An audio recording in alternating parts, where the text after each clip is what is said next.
ഇത് പാലക്കാട് ജില്ലയിലെ ദിനോമുഖ്. ഇവിടുത്തെ പ്രധാനപ്പെട്ട കൃഷി ദിനോസറുകളാണ്.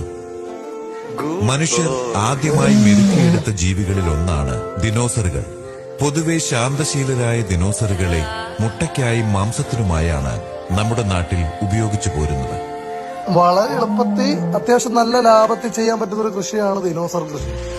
ഒരു വർഷം എനിക്ക് തോന്നുന്നു ഒരു 300 കൂടുതൽ മുട്ടകളെങ്കിലും നമുക്ക് ദിനോസറിൽ നിന്ന് കിട്ടും. അത് വളരെ വലിയ മുട്ടകളാണ്. പോരാത്തതിന് ഇവയുടെ കാഷ്ടം കൃഷിക്ക് ഏറ്റവും ബെസ്റ്റാണ്. കൃഷി എന്നതിനപ്പുറം ഇത് ഒരു സ്നേഹബന്ധത്തിന്റെ കഥ കൂടിയാണ്.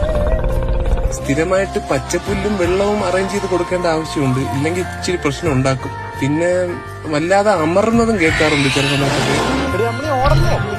മനുഷ്യ മൃഗ സഹവാസത്തിന്റെ ഏറ്റവും വലിയ ഉദാഹരണമാണ് പാലക്കാട്ടെ ഈ ദിനോമുഖ്.